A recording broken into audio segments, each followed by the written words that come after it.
Need to elect. Can I make a motion that Alderman Zico chair this meeting? Seconded. Oh, do we need to second? No. Probably not. Yep. Just call for vote. Those in favour? Aye. Those against? That's Okay. carried. All right, I'll chair the meeting. That's why I'm up here. Get over and done with. Okay, just before I go into the order of business for the meeting, there'll be some people making presentations and speeches. Okay, or not speeches, but making presentations and submissions. There'll be Fiona, Lara, Kelly, and Frank Barter, who's the member of our audit panel. But Frank's got to. When we get to Frank, to please ensure that if any questions are asked, are only asked in relevance to what we've got here, because it's an open meeting. Okay, so just reminding people. Okay, so apologies. We have an apology from Councillor Jack Shewing. Is that correct? Correct. Okay. There's no other. Everyone's here. We've got Alderman Thomas on Zoom. So we don't have to co-opt anybody. Alderman Barker is not here. Oh, Alderman Brooks is not here either. So has he notified anybody? No. Might be on his way. Probably on his way. So we won't put him on leave at this point in time. We'll just see what happens. Okay. Indication of pecuniary and conflict of interest. There be none. Any transfer agenda items? There is no transfer agenda items. We've got a report coming. Until such time we'll get the report, let's hear from Fiona. Fiona's got a submission, is that correct? Through you, Chair, yes, that's correct. Okay, Fiona, the floor is yours. So today we're going to look at what the officers have pulled together as our proposed budget for the 21-22 financial year. Can I ask a request? Fiona, are you okay to stand close so we can look at you and the screen? Is that possible? Because otherwise we're sort of looking at the screen and then looking back at you. And is that possible? Sorry, Chair, is that possible? Absolutely. I think that Fiona just up here, I think it's a very good idea.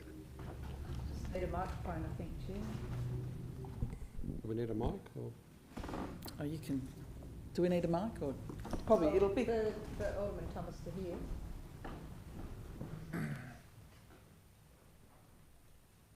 I can hear you, thanks. You sit here and I'll sit. Yeah, we've got the mic coming. Mic's coming, Lord Mayor. Oh, That's it. okay. Okay. Great.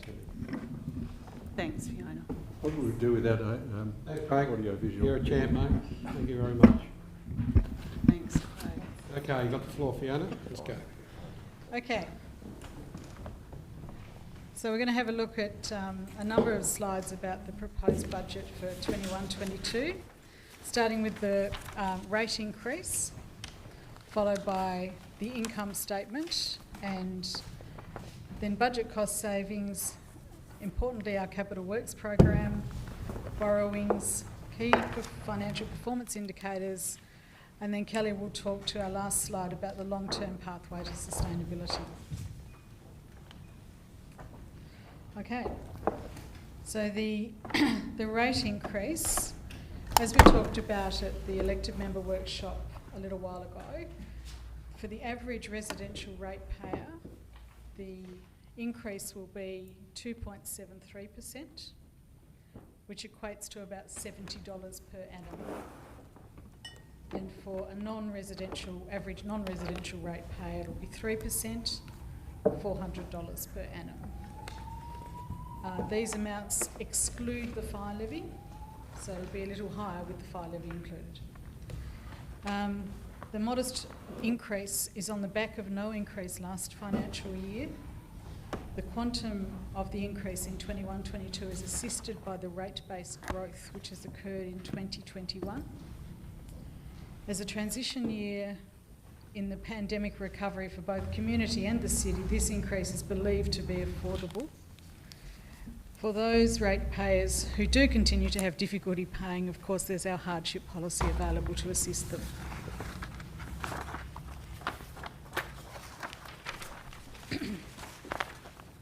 So on to the income statement, which of course the rates increase flows into. You can see, as we do in our standard format in the budget estimates document, we present the previous year's original budget, the latest revised budget, and then what's proposed for the next financial year. As you will recall, we started the current financial year with a forecast of a deficit of 11.8 million. That improved to 7.8 million by the end of the March quarter. Fortunately, not as many of our ratepayers were unable to pay their rates as we had anticipated. And as a result, we're proposing to move into the next financial year with a small underlying surplus of 1.4 million.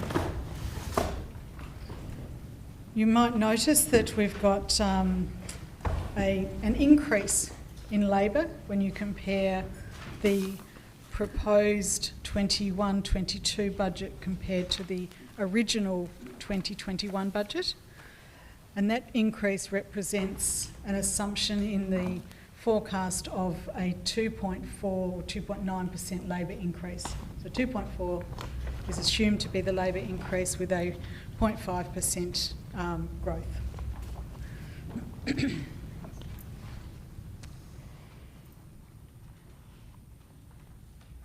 And that might be about all I had on that slide, unless there are any questions on that. No? Could I just say, it's a fairly specific question, and perhaps you could say I could answer it later, or someone else could later, but I'm just looking at the energy costs going up fairly substantially, I think, 100,000. Have I read that correctly? Yes, you have read that correctly. Is that the result of any savings we had from the solar panels not flowing on, or that we have to replace the solar panels, or you'd think when you see such a big increase, a fairly big increase, it's not a big increase in the overall budget, but it is an increase. We would have an explanation. You could just say, take it on notice if you like. All right, look, sorry Fiona, but Peter Carr most likely could give you that answer. For you, those energy cost increases are just basically passed straight through from the increases we receive from Tas Networks, Aurora, etc. So the savings that have previously been identified around the solar panels and stuff are taken into account.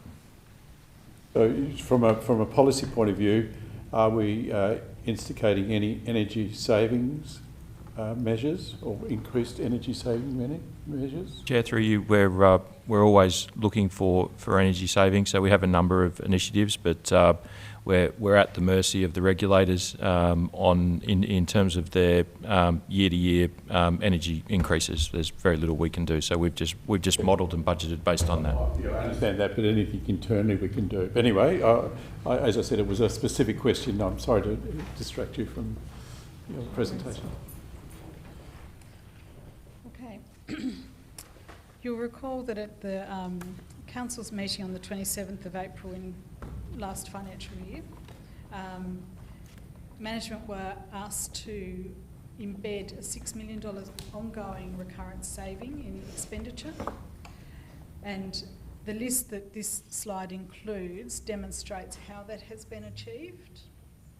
A previous version of this slide showed that we had a category we called other of 1.4 million. We've now broken that down. We've had a little bit more time to dig more deeply into individual budgets to work out exactly where those savings are. So this slide provides a bit more detail than the previous version you'd received.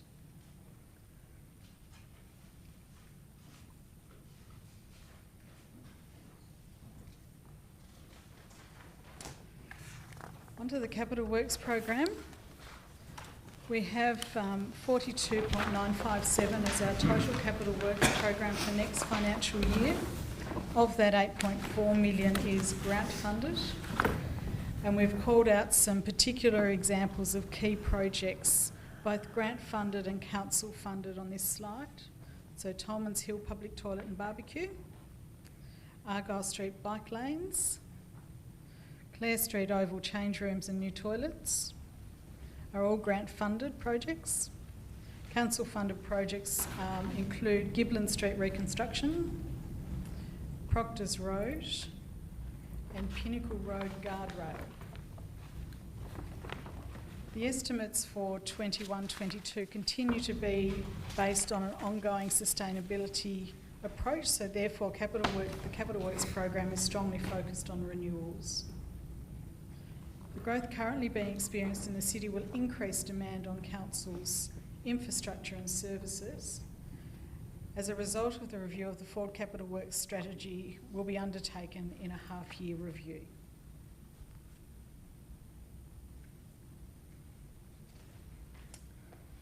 Borrowings.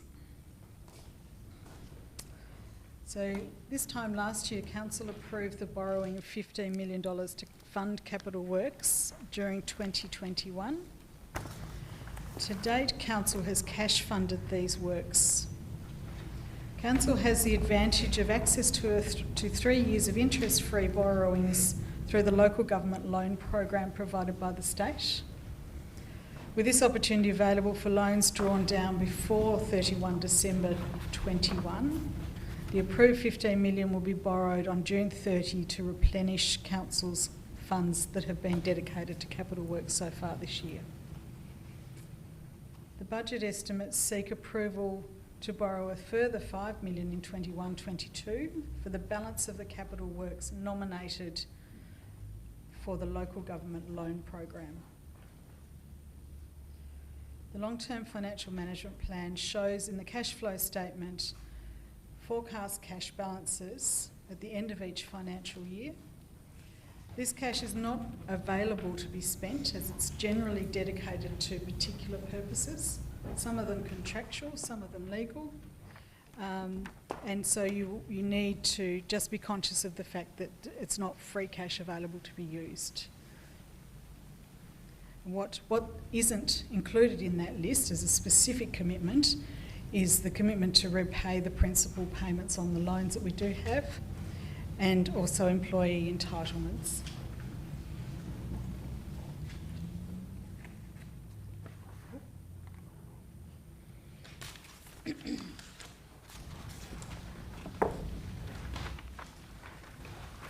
Our key financial performance indicators over the next 4 years show the forecast progressively returning us to a position where we meet all of the benchmarks for our key performance indicators.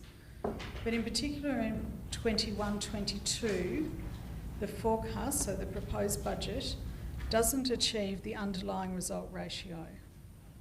It's a step towards it, in fact almost half a step. The target, as you can see on the slide, is 2%. And it will be from 22-23 that particular benchmark is achieved, and later years that the full set of benchmarks, KPIs, are achieved.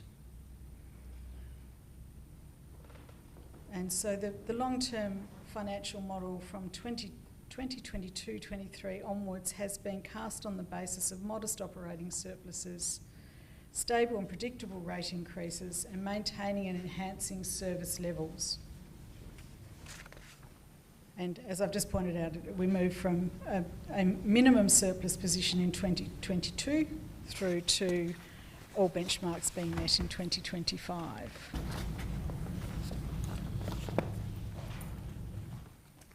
Okay.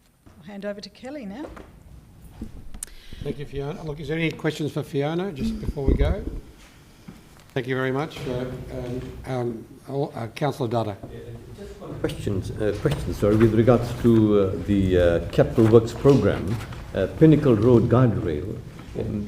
Is it not possible to get some sort of a grant, or do we have to fund that ourselves? Through you to Mr. Doyle. Chairman, the current estimate for the complete replacement of that guardrail is $10 million. Council has 1.4 in the bank at the moment. The budget before you includes an allocation of a further $1 million, and we've spent some $300,000 to date. So the 2.4 is Council's contribution towards that $10 million project, but certainly we are pursuing other funding opportunities, and I know that the Lord Mayor and CEO have had discussions with the state government, who have indicated some preparedness to consider a request from us. Whether they'll fund the balance or not, of course, we don't know, but it, you know, it is a large job and a very expensive one. Thank you, Mr Doyle. Any other questions? Any other questions? Thank you, Fiona. Lara? Unfortunately, I'm going to give you a front row seat as well. Thank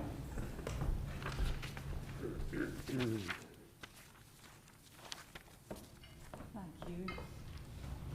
So at the last selected member workshop, I was basically asked, although the increase in the rates proposed is 2.73% before fire for the average residential rate here, I was asked, well, what is the increase for all properties? So I did the analysis, and what the analysis shows is basically the percentage increase actually ranges from 0.04% to 3.12%. So it means that no properties will experience a rate increase more than 3.12% across the municipal area, and that is across the board. Now that is before fire, so just make that clear, and also that is before we actually apply any pensioner discounts or any of our other remissions. So for pensioners, the actual impact will be lower than that because they'll benefit from the pensioner discount. Also, I note that the properties in certain municipal areas no property will actually experience an increase of 2.73%. And I did notice properties in Ferntree and Ridgeway, no property will experience a rate increase more than 2.25% before we apply fire. Does anyone have any questions? Councillor Dutta and then the Deputy. Thank you. No, I'm just reflecting back to the 2 or 3 workshops that we had where we talked about 4.5 plus. This reads very well to me, and if I was to communicate it to the ratepayers and to myself as a ratepayer, I think it's very, very positive. Thank you. Through you, Chair, thank you for this. Could you tell us how much is spent on, or how much, what sort of percentage there is for the pensioner discount? Yes, so pensioners basically get 20% off of the fire service rate, and they also get 30% off of our general and stormwater rate, but it's capped at a maximum amount. So if you are a customer of Tas Water, then you get a certain amount, and if you're not, and the amounts are approximately $360 and $473 respectively, but the information's on our website. Thank you. Damon, Alderman Thomas. Thanks, Chair. Yeah, look, I understand in the pensioner discount area, Lara, I think the very most that anyone can achieve when the $430 maximum is achieved is something in the region of 1.7% or 2% off the rate. So it's an indictment on this council, but it's something that hasn't come up for a long time. Can I just ask though, this 2.73, heard in the workshops 4.5 and 3.5, when the council votes eventually on this matter in the next few days, what will be the official rate increase? We heard Aaron completed 3.75 and we saw a certain amount of compare. What would we be, we're talking about average plus the fire service levy, plus the various levies, environmental levies, etc. What is your official cast statement to the public of what the rate increase is across the city? It's 2.73%, and that's before fire. Thank you very much. Can I just clarify that, Chair? Residential. Yeah, Yes. non-residential street. So, yes, Alderman Briscoe. My understanding, which has grown this year, that the actual amount of rates that we're increasing compared with previous years is what's the figure there? Is it the amount of rates, not the individual rates? I think the way we are reporting it in this report is good because it targets the actual ratepayer. But we're actually what is the figure that we're actually increasing our rate base by? Is the difference between the forecast rates and charges in the budget and the forecast and the proposed budget is, I think, something around $5.6 million. But we've had a growth in the rate base, which means that the actual increase for our ratepayers is actually a lot less than that. Yeah, so what you've effectively done, saying we are increasing the amount of rates we're collecting from the community, but individually is whatever it is, the 2% or whatever. Yeah, good, thanks. Can I also, Alderman Briscoe, it's the pool. Yes, I understand. It's getting bigger. As I said. And the more properties we approve, the pool will get even bigger. Yeah, from that workshop last time, I think that was clarified. Yes, thank you. Chair, can I just clarify too? Because I got an email from Doug Chipman because I was curious about how they, what their 3.77 increase is. And they report that on the basis of the average increase of the average rate there. So that seems to be how most councils are actually reporting it to their constituents. So thank you, Lord. It's about a good 1% more than ours is proposed. Yeah, in previous years we've always reported on the increase in the pool. Yeah. Including everything. I think a discussion across, okay? It is a committee. I understand that, Through you, Chair. but thank you. Okay, Alderman Barakis. Thank you, Chair. So just to clarify, we're talking about our rate increases in a different way to how we previously were. And it very well might be, and I don't disagree, that it's probably a more reflective, representative way of doing it. Just so we're comparing apples with apples and pears with pears though, this rate increase of 2.73% that we're talking about in the new model of how we're looking at it, what would that be equivalent to under the way we were advertising it before? So previously we talked about increases as a plus, and a plus. So we talked about what we needed from council operations, plus what we factored in for growth, plus what we needed for the fire levy. So the equivalent, which I think was provided at the original workshop, was, from memory, it was 4.5%, but bearing in mind that is the difference in the revenue that we need. Yeah.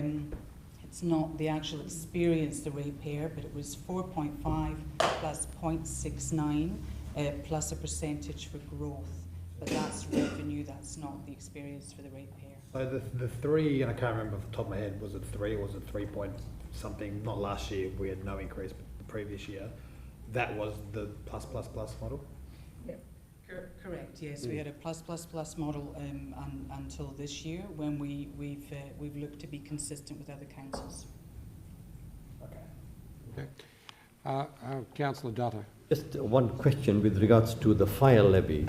That levy is not included in the rate increase. Will there be a separate, because it's government levy? That's correct. So we separately account for it on the rate notices and make it clear what it is. And of course, we collect it and then we hand that money on to the State Fire Commission. Councillor Dutton, I'll assist you. It's in the report there. You'll see it there where it says the rate increase is 2.73. That's what the actual rate is. That's excluding the fire levy. And then you go down to the next line, which is 3.99, which includes the fire levy. But the fire levy is not, does not go into the coffers of the Hobart City Council. The fire levy goes to the government. So all we are is a collector of those funds.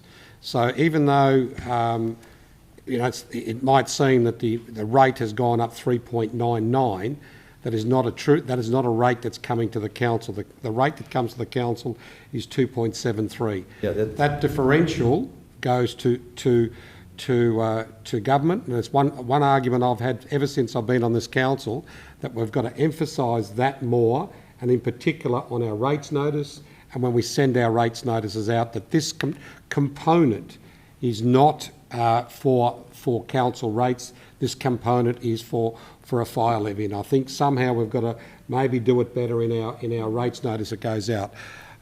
Alderman Briscoe. Yes, probably for the historic record, I hate to see a diagram that we have a historically low rates increase when the previous time we reported rates increase, we had that plus model.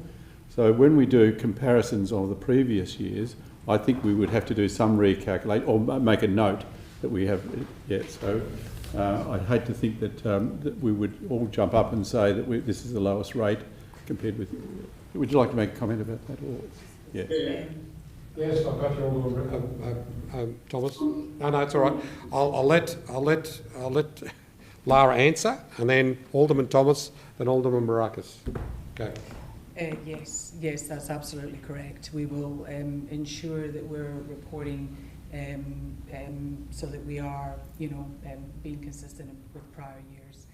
Also, in the estimates in prior years, we have actually noted what the impact will be for the average residential ratepayer. So we do have that data, and it was previously in the estimates. Yes, but yeah, okay, thank you. Alderman Thomas. Yeah, look, thank you, Chairman. I commend the officers for this report. It's a really balanced report. It puts our position in open view for the public, and I will be the first to move that the recommendations be approved. But not to stifle, obviously, a further comment, but congratulations to all officers and the Chief.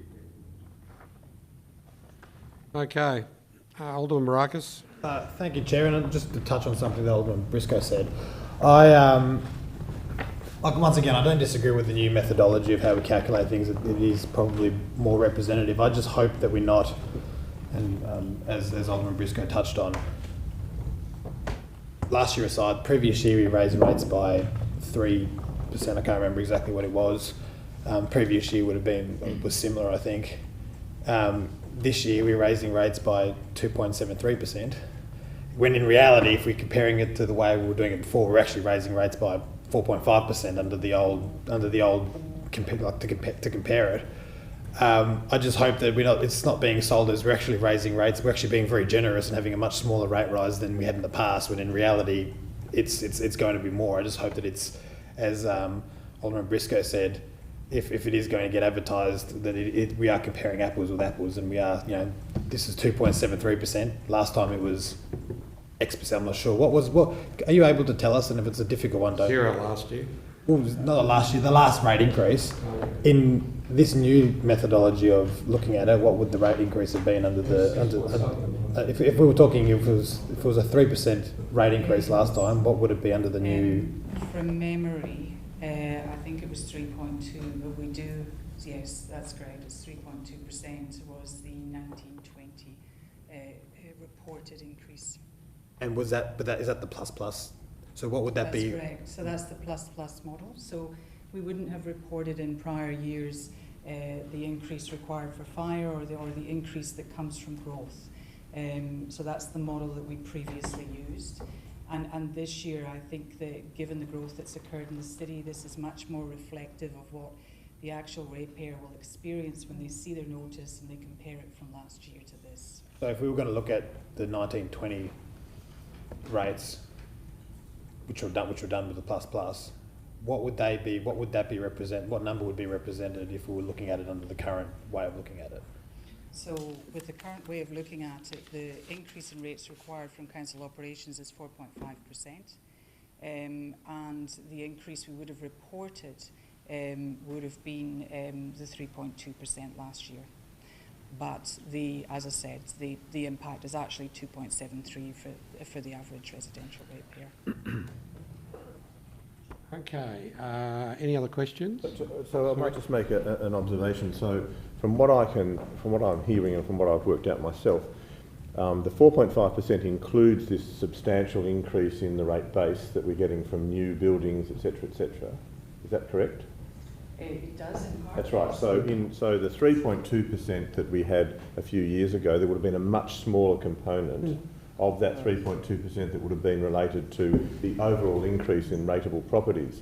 Therefore, the impact on the ratepayer may have been very similar to what it is now, because we wouldn't have had that bonus from all the increase in rateable properties. That's correct, yes. The bottom line is there's a bigger pool of money.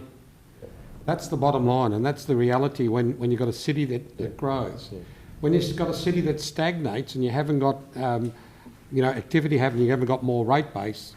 So the bigger your rate base, the more money you've got coming in, and that's what I keep on trying to remind everybody. So just a further comment. So if we compare ourselves, for example, to Melbourne, so the City of Melbourne is having 0% increase in their rates this year, but the reason they're able to do that, that would have, they were proposing a 2 point something or other percentage increase similar to us, which was about a $4 million a year increase. But the reason they haven't done that and have been able to have a 0% increase is because they've increased the total rate base without increasing the rates by 13 million. Right. So that massive increase in their revenue from just the increase in their rate base has meant that they can go to zero. We can't do that yet, but in future years we may be in a similar... More apartment blocks we approve, the more we're going to get, yes. Can I just make a point though? Also Melbourne, just recently, its state government gave it $50 million for this, for sort of basically capital city enhancements, bike lanes, street trees, blah, blah, blah, because of, the crisis they've been in. So they're getting a much bigger pool from state government. Sure, as well. but in their blurb explaining why the rate increase is zero, they specifically mentioned the $13 million increase in growth, and they said, well, given that we've got that, we don't need to whack the ratepayers another $4 million. Okay, I think Alderman Briscoe. Yes, just a comment and probably a question too. Though we have increased the fees and charges, haven't we, by a significant amount as well? That is correct. I can answer that for you. Yeah. So how much have we increased? So that's another reason why we've increased our revenue, because we've increased our fees considerably. So in the estimates, I think there's a table which actually outlines all of our fees and charges, and I think they were approved at the end of May. All the council approved charges. I don't have the exact figures. No, I've seen it today when I was rereading it, but there's another factor. And look, all our fees and charges are benchmarked as well. That's the reality is they've gone up. It's like anything, but I think that does play a role in the bottom line. If those fees and charges hadn't gone up, maybe this rate might have been a lot more. So it's the balancing act that you've got to look at. Thank you very much, Lara. Now we have one of the committee from the Risk and Audit, and he's going to make some points. Frank Barter, Frank, come up the front here. Sorry. Yeah, I'll let our CEO to make an introduction on Frank and his background and his role, but I do ask the committee just to be mindful of the questions that are asked. Okay, so. Thank you very much, Chair, and it's terrific to have one of our Audit and Risk Panel members here with us this evening. And just if I might round out, before I introduce Frank more formally, that we are, as outlined in the papers, really committed to working with elected members to review Council's financial arrangements going forward. Like with most councils and certainly organisations that have been impacted by COVID, it's really timely to see this as a transitional budget and really looking at a mid-year review that will look at all of those kind of fundamental principles that really underpin Council's financial sustainability going forward. So that is a process that we will commence shortly, and one that will engage with elected members along the way, and also have some external oversight as well, just to ensure we are keeping up with contemporary practice in that space. So it's within that context, Chair, that it was considered appropriate to invite Frank along as a member of our Audit and Risk Panel. And just by way of introduction, Frank has spent many, many years as a Chief Financial Officer at Clarence, as well as doing many other things, I might add. But just so you understand his local government credentials, he has spent some time in the sector and indeed has been a key thought leader in terms of leading a council such as Clarence around their financial sustainability. So Frank has come along tonight to speak to the specific items as Chair has outlined in regards to the report that's in front of you this evening. So thank you, Chair. Thank you, Frank. You have the floor. Thank you very much, Chair, and thank you, General Manager, for that introduction. I've unfortunately got glasses for different purposes. Thank you for the opportunity to address you this evening, or hopefully briefly, on behalf of Francis Hall, who's the Chair of the Audit Panel, and also Wayne Davey, who's the other independent member of the panel. So the context is we're providing an independent view of the matters that have been discussed and raised with us through our last meeting, and I'm reporting to you the view of the committee as a whole. The summary of the deliberations of the committee is contained within your report, item 4.6 I notice. Certainly it's very appropriate to note that the audit panel recognise the efforts of the elected members, but also very much the officers in preparing the budget in what's been a very challenging year. The panel also does recognise that this is very much a recovery budget coming out of the again challenges of the COVID environment. Under statute, one of the requirements of the panel is to advise council on the consistency of its major plans, so its strategic plan, asset management plans and strategy, long-term financial management plans and so on. And the panel has noted that those are broadly consistent. That's noted in the context, however, of the continuing unusual and challenging environment the council finds itself in, and the intended review of the long-term financial management plan to occur in the coming financial year. The panel also has an advisory role at a high level to provide some sort of high-level advice to the council. The key pieces of advice that the panel wish to convey are contained within your report, but I'll just touch on the critical ones of those. And the first one is that the panel notes that the long-term sustainability obligations of the council, particularly around infrastructure, continue to be a critical strategic risk for council that should receive attention. The panel notes that the proposed accounting surplus, and I emphasise the word accounting surplus, is below that which ideally would deliver a long-term sustainability into the future. And again, in that context, the panel notes the recovery nature of the current proposed budget. The panel strongly supports the review of the long-term financial management plan in the coming year, and also the mid-year review of the recurrent budget. And it also notes the strategic rating opportunities associated with a growing city, as has been mentioned tonight, and the strategic thought that's planned around that in the coming year. As has also been mentioned by the chair, the committee notes the strong development growth of the city, and also notes that presents both opportunities for the city, but also risks with the city that need to be managed. So, Chair, that's my summary on behalf of the panel. The panel certainly looks forward to working with the council and officers through the coming financial year to further enhance the city and its position. Thank you very much. I just want to make a comment. It's good to see the Risk and Audit Panel understands the current situation of the council and its position. And I have no doubt it'll take on board, hopefully getting back to where it's got to get back to in due course when it can. Thank you very much. Any other questions, please? Lord Mayor, and then Alderman Councillor Harvey.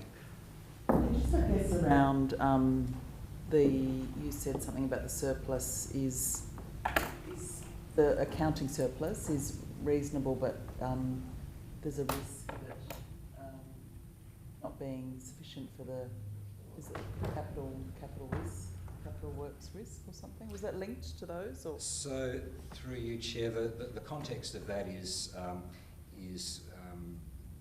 the accounting surplus, as has been presented in the paper, is, I think, acknowledged in the officer's report as being below benchmark. At the last audit panel meeting, there was discussion around kind of where that benchmark should be, both in the context of the industry, but also Hobart's specific kind of challenges and requirements, and we see opportunity there to really reflect on that and address that in a strategic sense through the review of the long-term financial management plan. Do you have any sense of a sort of benchmark for just our sort of like councils of similar size in Tasmania of surpluses? Yeah, in kind of crude percentage terms, I'm actually very reluctant to zero in on a percentage because it really does depend range of variables, and a lot of them are very specific to specific councils. I think it's an ideal kind of topic to be worthwhile, for example, a council workshop type discussion as part of the development of that plan. Alderman, Councillor Harvey. Yeah, thanks, Frank. Could you comment on the need for future funding of infrastructure? So we see an increase in the rate base, but that doesn't mean that should be, make a discount available for all the rates, but more so using that increase to fund future projects, and and that ratio again in order to fund future projects to accommodate the growth of the city. Okay, through you, Chair. I'm hesitant to express too many personal views under the guise of being the opinion of the panel, but certainly what the panel has noted through its deliberations are a number of things in relation to growth. I guess where there's growth, particularly strong growth, you can kind of think of that as having a range of components. So there's like a marginal cost component. You have a new development, new building that requires extra cost that the council has to bear. And then there's the appropriate use of growth to spread that load across all ratepayers. And probably the third component I personally would identify is and that the panel has discussed, is where there's very strong growth, recognition that a portion of that growth perhaps should recognise the future infrastructure needs that are placed upon the city by very virtue of that growth. And I guess that's in my words of summary before, that's really what we're talking about when they're saying that there's also risks associated with growth in the city. It's not all just a one-way street. Okay, that's it. Thank you very much, Frank. Okay, now I'll open the item up for discussion.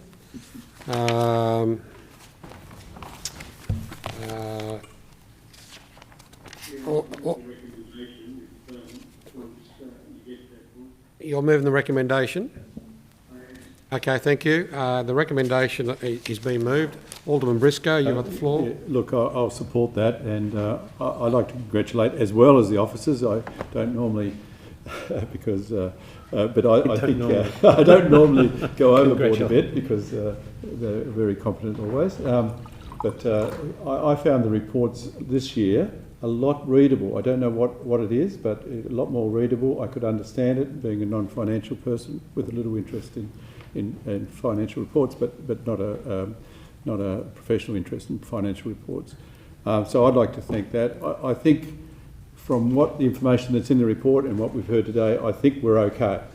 I'd like to think that, and with the new CEO, that we would be seeking further sources of income that will be developing in the next year or so. So I'll be looking forward to that. And that's probably not built into the models yet, because obviously you can't predict what we're going to do in the future so much. But I'd like to think that we still continue that, searching for new and innovative ways to raise income. And on a very, very small minor point, it is a minor point, we used to divide the expenses of the governance of the council to the Lord Mayor's office and general civic duties. Now somehow that's been combined, unless I've missed it. So we used to be able to see what the Lord Mayor's office, and this is not personal, it's just that we could see what that civic role or that compared with the general civic role was separated. It's all combined into one, and I haven't seen that for, usually you can say, oh yes, the Lord Mayor's area costs 1.3 million, the civic, whatever it is. So could I just have a comment about that from someone, if they can? Mr. Short. Sorry to put it on you, but I think it's your domain. That's a specific question in relation to that item. Take it on note. Take it on note. Thank you. That's all I Okay. Thank you. You understood the question? Yes, thank you. Okay, look, but just before everyone else, I just want to make a couple of comments, and hopefully maybe either there's going to be an amendment or other. There's 2 points that I've got concerns with. One I've already raised. It's the fire levy, and I've been raising this constantly over the years. And I think we need to, as a council, ensure that our rates notice really emphasises that fire levy on it. So if that needs that our reporting process on the rates notice be improved or to be amended to be very clear on the rates on the fire levy, someone might either need to move an amendment. Alderman Yep. Thomas could just accept that in when he gets back. Can accept it in. Just that's the first. The second one, it's item 6 in the recommendation.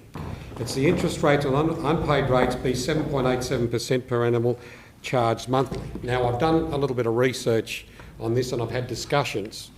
That is over 1-point-something% above what we charged last year, right?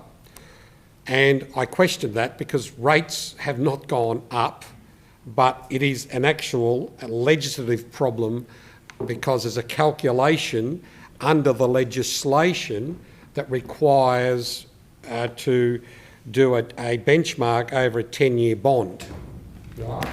Which is fine enough, but interest rates have not gone up in the past 12 months. We're in a situation where people are still struggling out there, and I just find that a little bit over the top. I believe, yes, let's look at the way it's going to be calculated over a benchmark, but we can't give a discount on it. And I believe that we should be able to give a discount on it if we wish to, because in the finance report, we charge a different rate for unpaid fines, right? Which is at around about, at the moment, 5%, right? So I find that a little bit absurd that for someone that doesn't pay their rates in time, they get charged 7.87%.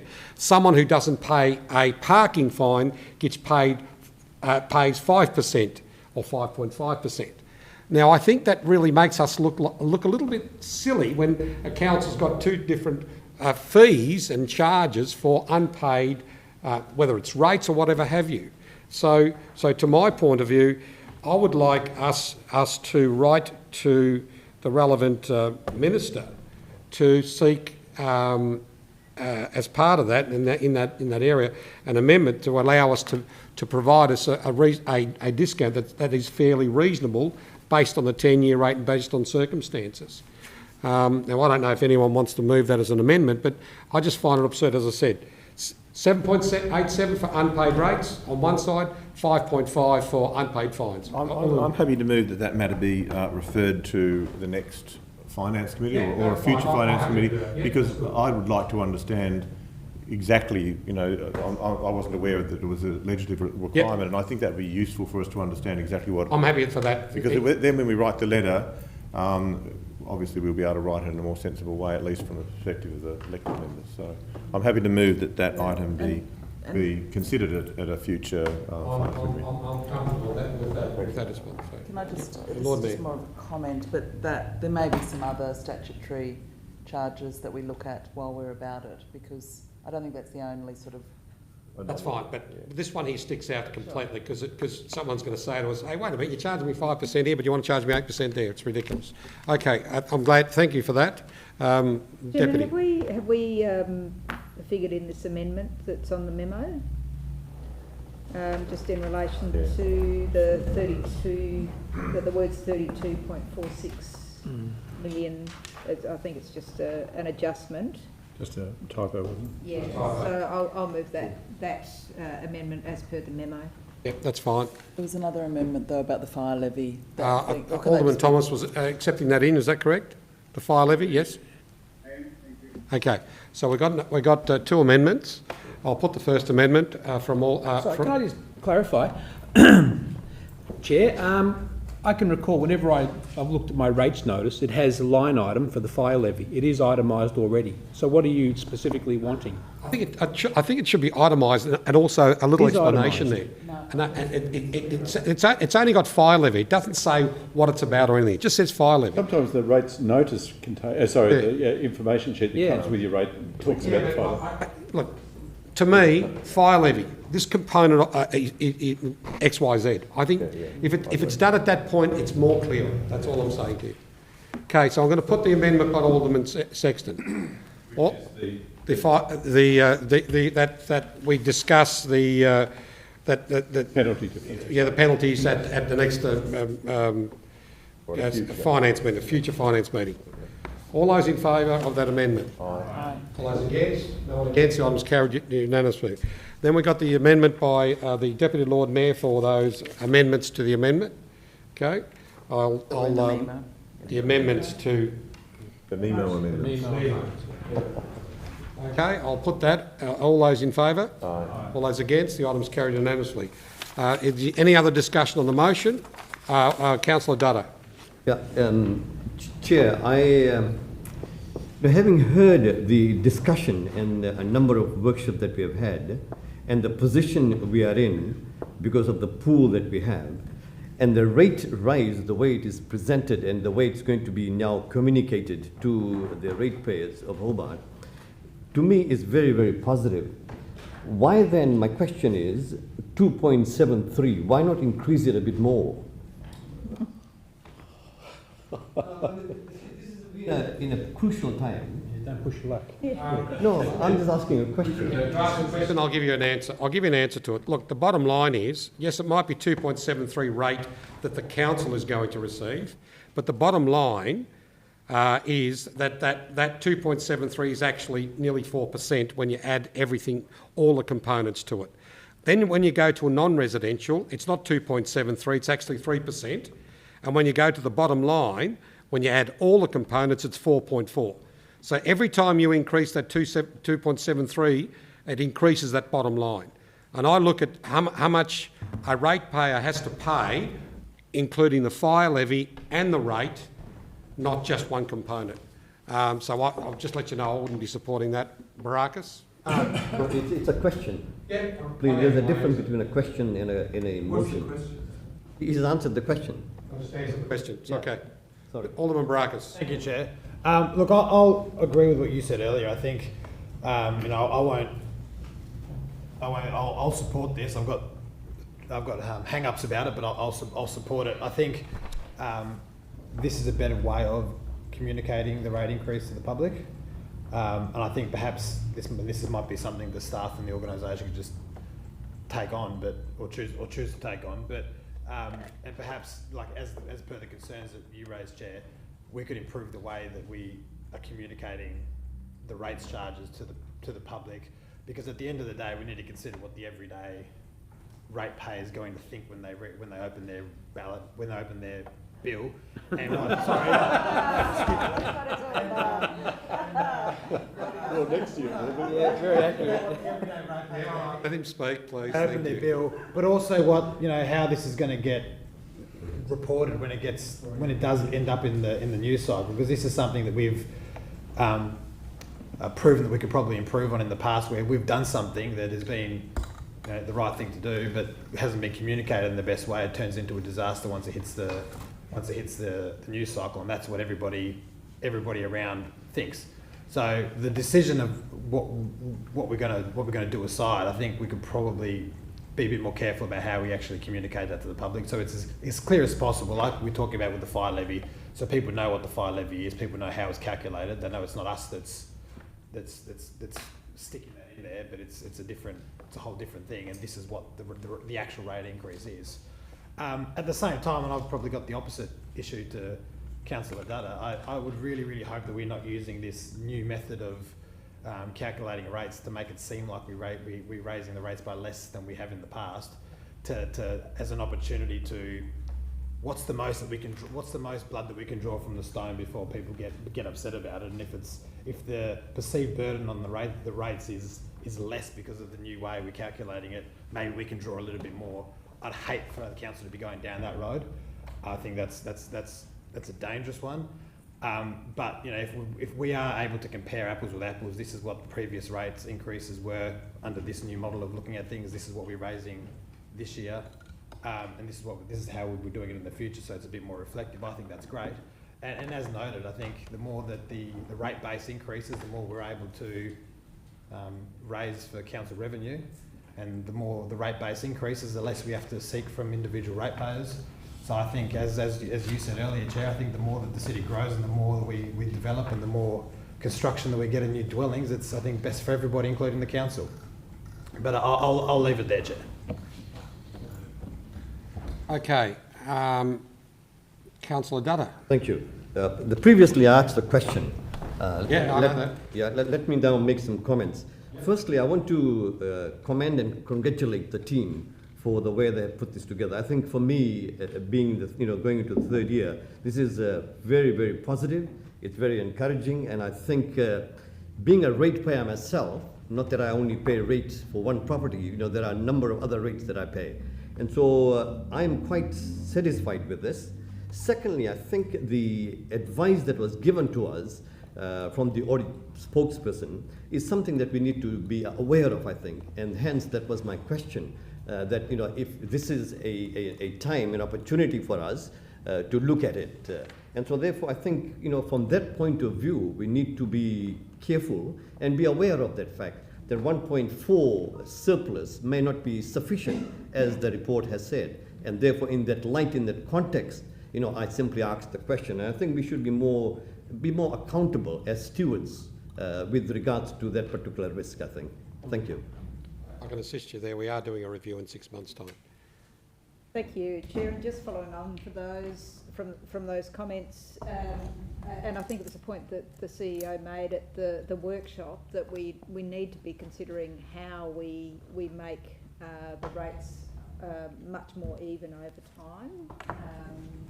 And we also need rates as our main income base to provide for the services that we provide for the community. So, it's, there is a reason why this is reasonable, but this is our main source of revenue as well. I'd like the CEO to say a few words. Thank you very much, Chair, and it's really pleasing to hear the level of discussion tonight as part of the committee's consideration. Just to reiterate, we will be looking at all of the financial sort of fundamentals really that make up Council's long-term financial plan, and indeed do a 6-month mid-year review as we've discussed and as Chair's outlined. That will also include a rating strategy review as well. So those sorts of issues that have been talked about tonight in terms of growth, Council will need to make some decisions about that going forward, given we are a growth council and we need to understand how we treat growth within the context of rating. So I just think that's really important to note leading into the review period that we'll be undertaking shortly. And certainly these are some of those threshold issues that we need to actually workshop with elected members so everyone's on the same page going forward. And as Chair has articulated well tonight, as have other elected members, the communication to ratepayers is critically important, because we need to really be explaining what the rate increase is, but also what services can be expected to be delivered for that rate increase as well, and being really clear about some of those opportunities going forward will certainly take into account when we actually look at the review. So it will be around the financials, but also in terms of how we communicate and engage and do a bit of a sense check about, resident aspirations, issues and opportunities as well. As a growth city, we can't just be focused on renewal. Of course, it's an important component in balancing the budget now and having that commitment going forward, but there will need to be a look at, growing capital for the longer term for new and emerging projects as well as the city continues to grow. So I think that's just important, Chair, to be clear about at the outset of this process. Thank you. Fulham Marakis, is it new information, is it? It was. Is that okay? Will it be new information? Yeah. Yeah, thank you. Sorry, it's on a different line of thing. Just a quick. Just a question. Just a quick question, and I don't know if it might be worthy of an amendment or not. But during the discussions that we had in workshops, it did pop up the topic of, I think in previous federal budgets, there's been the sort of pie diagram. This is where your taxes are going. This proportionally. Is that going to be? Would that be included in anything? And would it be possible to include something like that? Certainly, thank you, Chair. We can look at that, and we had committed to do that as part of our communications out post-council consideration. So we'll have a look at how we sort of demonstrate spend. But as I said, it's really about ensuring that we're able to demonstrate public value and that accountability around what we're here to do, and that is serve community, and be clear about how we're doing that. So we'll take that on notice and provide some examples leading into the council meeting. Shortly. Okay, look, I'll be just taking anything new. I don't want to go over old stuff. Yeah, that's, look, I think it came up also, I think I raised it at the last workshop, was that it'd be nice to have a more detailed list of what assets we're renewing this coming year, more detailed. We've got new projects and we've got summaries of how much we're spending on asset replacement, but a list of the assets and their lifetime that was going to be provided. Thank you. Happy to take that.